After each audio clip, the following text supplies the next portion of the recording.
All right. Let's move along now to a tweet that came down to Pike here. ML Football had tagged their account in and thought this was kind of cool.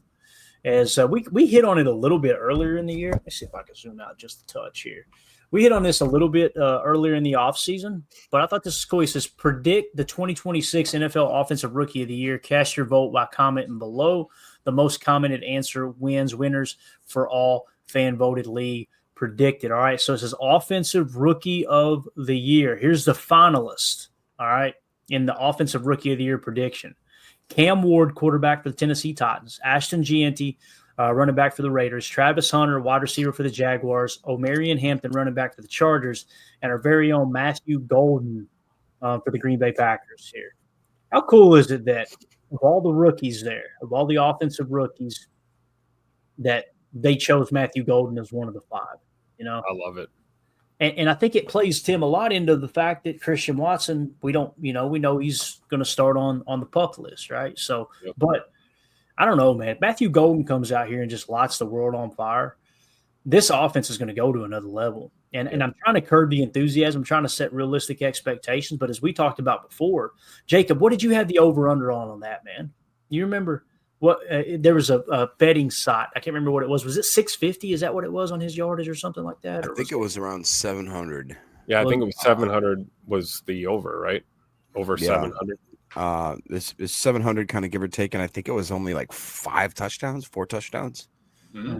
So if he comes out and he has 700 yards receiving, bro, I just want to get your all's take on that. Because, think about that. And then as he's hitting his stride, Watson comes back off the pup, right?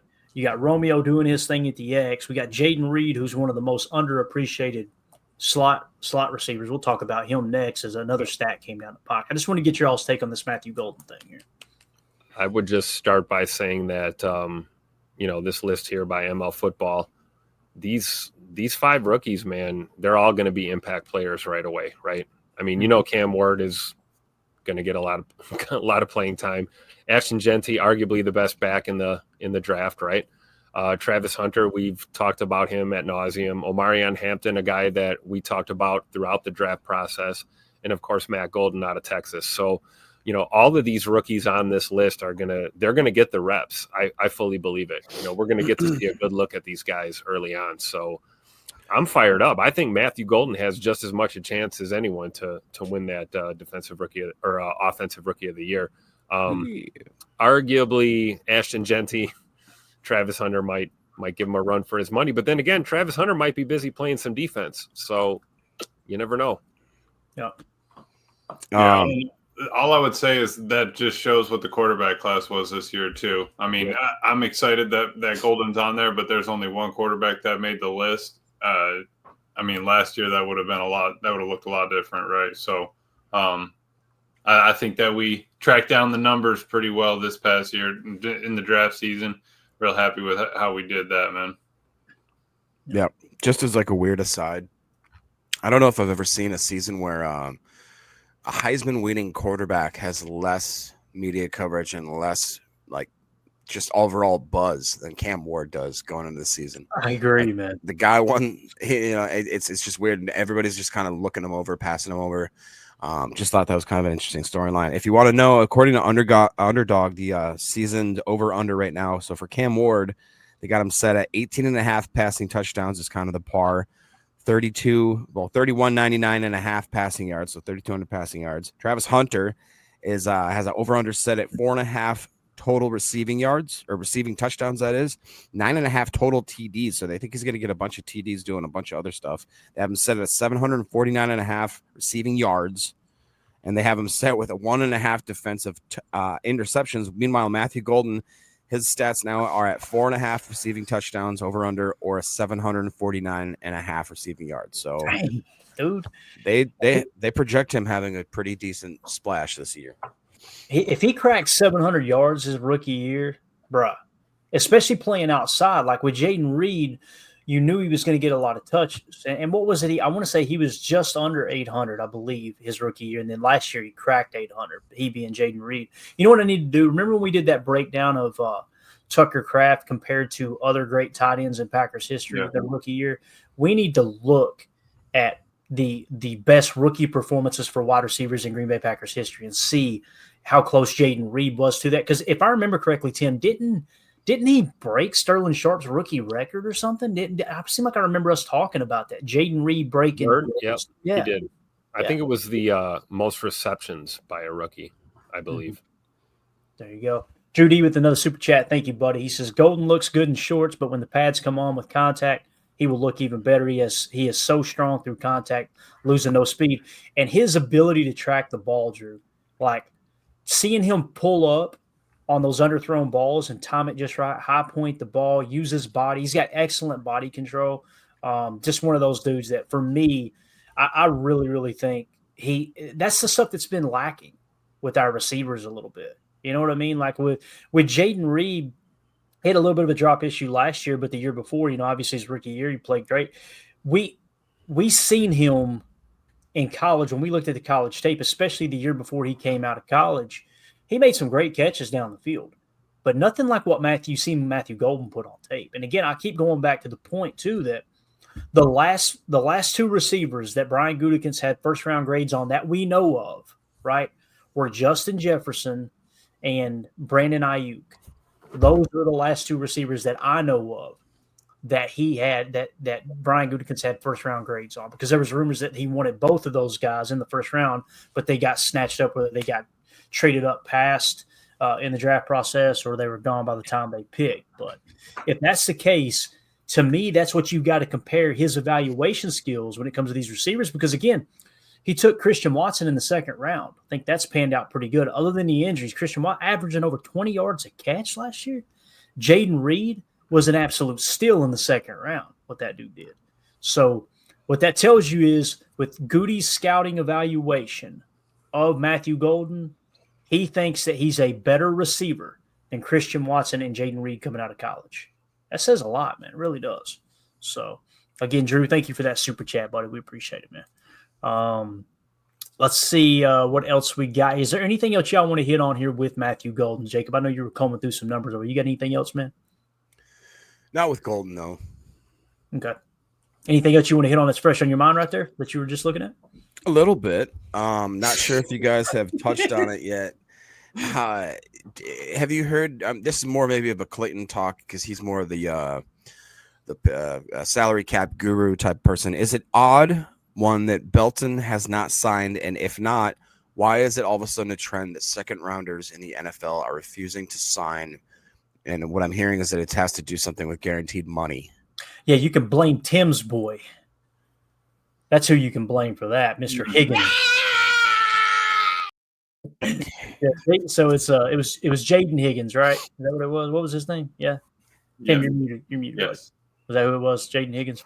So he's the one, Jacob, to answer your question.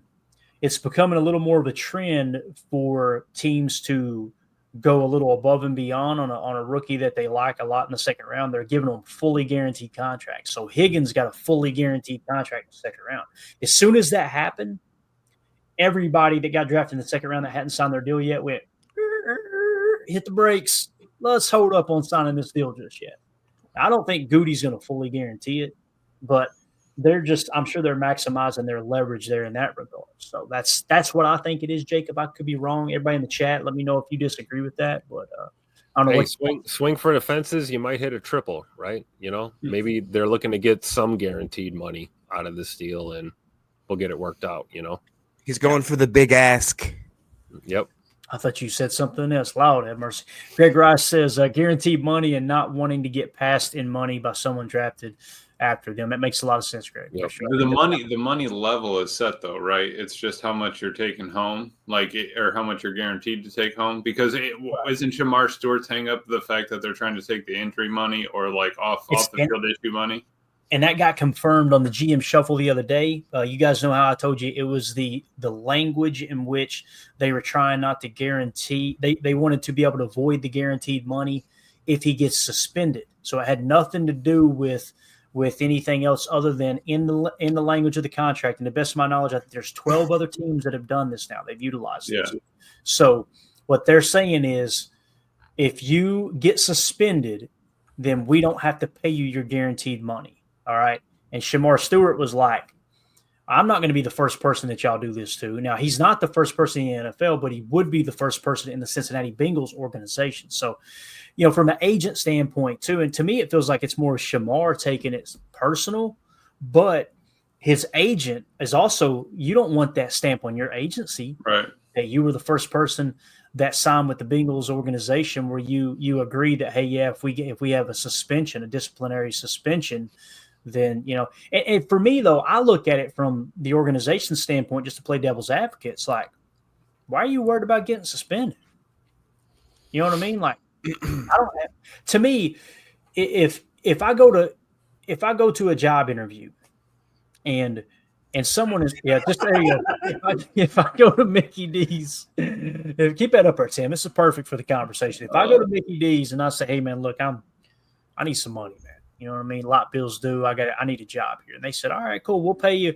What do you think you're worth? And I'm trying to play modest. I'd say I think $1 million. I'm worth $23 an hour. Right. That's what I say that. Right. So now let's say, they say, hey, what do you think about $18 an hour? And we'll throw in a McDouble at the end of every shift. Oh my God, you kidding me, dude? Give me that Oreo McFlurry. McDouble with mac sauce. Woo-wee. Oh my gosh, man. So if they offer that, right, you sound like you're probably going, that's a lot of money to work at McDonald's, ain't it? Right. And I don't even know what's minimum wage now on average nationally. Is it a national 7 something? I don't know. Depends on what state. What state do you live in? I live in Tennessee, Tim. What's your minimum wage up there?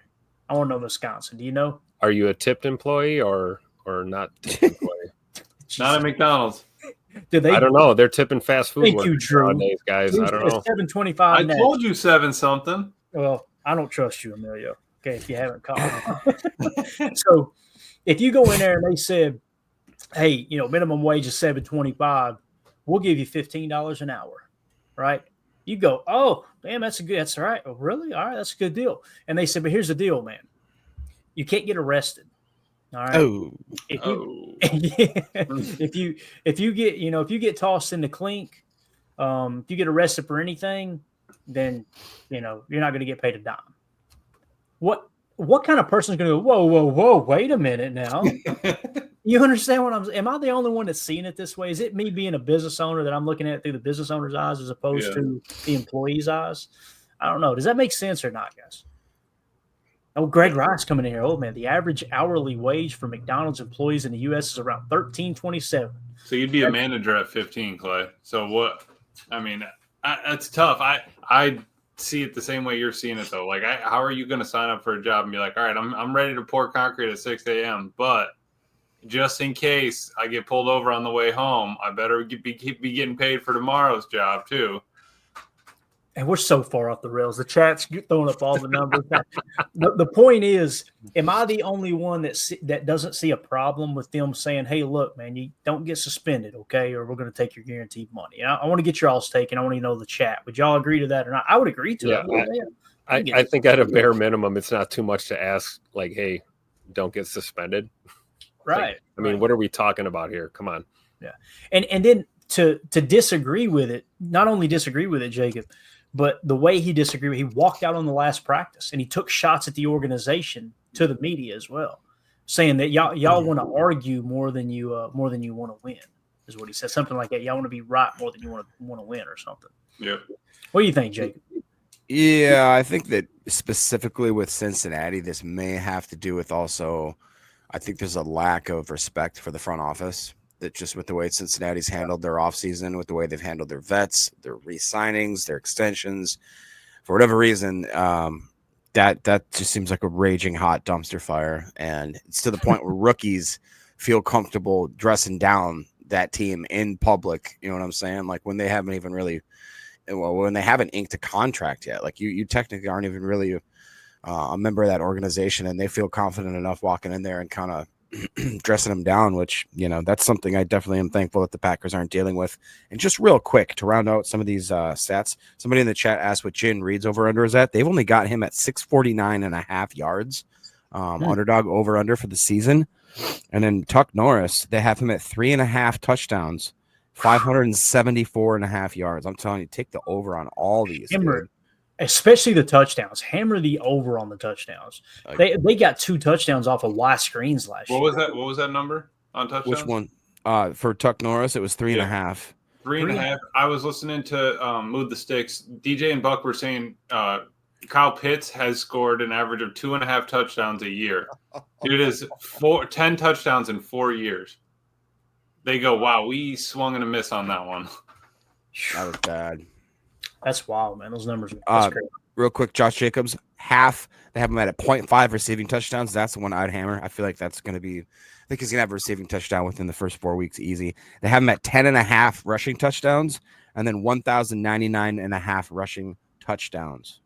I'm sorry, rushing yards for the season. Mm-hmm. I just really think they're sleeping on the Packers' abilities. I'd take the over almost on every single one of these categories. Easy. Yep. Yeah. There you go. All right. Let's move along now to Jaden Reed, little Jaden Reed conversation here, if that's all right with you guys. This came across the old Twitter world the other day, and I thought this was very, very interesting. The tweet said, it was from Football Insights. I'm telling you, it's one of the best follows on X, at FBALL_insights, all right? The yards per route ran leaders when 3+ wide receivers are on the field over the last 2 seasons. So for the last 2 years, 11 personnel, which is the most commonly used offensive personnel. These are the guys that led in yards per route ran. Let me know if you'd like to have these guys on your team as a wide receiver. Puka Nacua at 2.99 led the way. Nico Collins, 2.91. A.J. Brown, 2.7. Drake London, 2.6. Tyreek Hill, 2.6. Rashee Rice, 2.5. Justin Jefferson, 2.5. Brian Thomas, 2.5. Amon-Ra St. Brown, 2.5. CeeDee Lamb, 2.5. Lad McConkey, 2.5. Mike Evans, 2.3. Jamar Chase, 2.3. And then Jaden Reed at 2.2. So Jaden Reed was, I don't know what number would that be there. It'd be what, 2, 4, 6, 8, probably about what, 13 or 14th in the league in yards per route ran in 11 personnel. You guys understand that those are number 1 receiver top numbers. And again, people say, well, why isn't his overall yardage higher? Look at his snap count the last 6, 7 games of the season. They took his snap count way down because he was banged up, right? And yes, he had a drop issue. I got you. But even with that, look at his yards per route ran, how he made up for it, you know? Yep. And I want to point out, like I put in this tweet up here, I said, Jaden Reed right on the heels of Jamar Chase and Mike Evans. And you guys remember when everybody was screaming trade for DK Metcalf? He has more yards per route ran than DK Metcalf, Christian Kirk, George Kittle, Khalil Shakir, Chris Godwin. Like I said, DK Metcalf, Jalen Waddle, who's getting paid bank, if I remember correctly, Malik Neighbors, who everybody was just crazy over the, all-world Malik Neighbors last year as a rookie. Cooper Kupp. We know Malik Neighbors needed a quarterback, though, so we'll see what happens. Cortland Sutton, Michael Pittman, T. Higgins. Y'all remember that name? Oh, yeah. T. Higgins. And, by the way, Devontae Adams. So it's interesting you say Bird's putting up, comparable to wide receiver number 1 kind of numbers. Look at the list. I mean, A.J. Brown, Drake London, Tyreek Hill, Justin Jefferson, Amon-Ra St. Brown, Jamar Chase. I mean, arguably, like, those are all number 1 caliber dudes with their teams. So clearly Bird's in good company right here on this list. Yeah, definitely. The only question I have, Clay, is what's that 99% on his column? That's the percentage of routes, okay? So I think what that means is the percentage of routes they ran for their team in 11 personnel. So, like, gotcha. But here's the thing about yards per route ran, you can kind of throw that out the window. It's not a total stat. It's like every time they run a route, whether they got the ball or not, this isn't yards per target either. This is every time they ran a route, they averaged that many yards gained. So even when they wasn't getting the football, this is all factored in. Does that answer your question, Emilio? Yep. Yeah. So again, when you take that into consideration, him running 99% of the routes in 11 personnel, and then look at like Nico Collins, of course, he got hurt last year, right? Drake London, 56%. Everybody loves Drake London. He only ran 56% of the routes that were ran in 11 personnel for the Falcons, if I'm understanding the stat correctly. So main thing I'm keyed in on, though, is that yards per route ran, Emilio. Trying to figure out what would TSHR be, or what that means. You nailed it. Yeah. Nailed it. Mhm. So anyway, just another stat that how many times are we going to look at this? Passer rating when targeted through the roof, right? He was what had the highest passer rating when targeted amongst all wide receivers in the entire NFL last year in Jaden Reed, right? Yeah, his yak yardage was through the freaking roof. I don't know what else he's got to do to earn the respect that hey, this dude is a legit one of the best slot receivers in the game. No, he took a step back last year, Clayton. I know it, man. It's just crazy that people still and again it comes down to emotion is what it is. It's he has a drop, and again I remember the one that Twitter lit up over was on that fourth down where Jordan missed him. He had to dive for it, hit his hands, and everybody's like, "Well, hit your hands, you got to catch it." So I thought this was another really cool statistic that just kind of backs up the top of player that Jaden Reed has been. And again, he had better numbers this year than he did his rookie year. He got better. I think he's continuing to ascend. I really do. So, Sure, according to Jacob. And United Bates has it as in NFL receiving stats refer to target share, which represents the percentage of a team's total pass targets directed to a specific receiver during a game or season. Ooh, I like Thank you that. for that, Bates. So when you look at that number, 99% of the routes, right, that was ran in 11 personnel for the Packers, and he only got 20% of the targets is essentially what it is, target share, right? And you look at some of the numbers of the other guys, like Amon-Ra St. Brown probably leads the way here at 29%, A.J. Brown at 28%, right? So Malik Neighbors got 30.5%. They were just chucking and ducking to Malik Neighbors the entire time, right? So looked like Devontae Adams, 28.2. No surprise there with Aaron Rodgers being the quarterback. So anything else there on the Jaden Reed statistic? I thought that was kind of cool there. And thank you, Drew, for the super sticker, buddy. No, I think that's good numbers to check in on this time of year. Jaden Reed, man, he's a dog. We're hoping that he blows up, right? Get us over 1,000 and see what happens. Absolutely. I mean, that is pretty crazy just because of we constantly hear the same old story. If we don't have an X, we don't have a number one. We don't have an X, we don't have a number one. You look at that grouping right there. That's most of those guys are a solidified, bona fide X number one.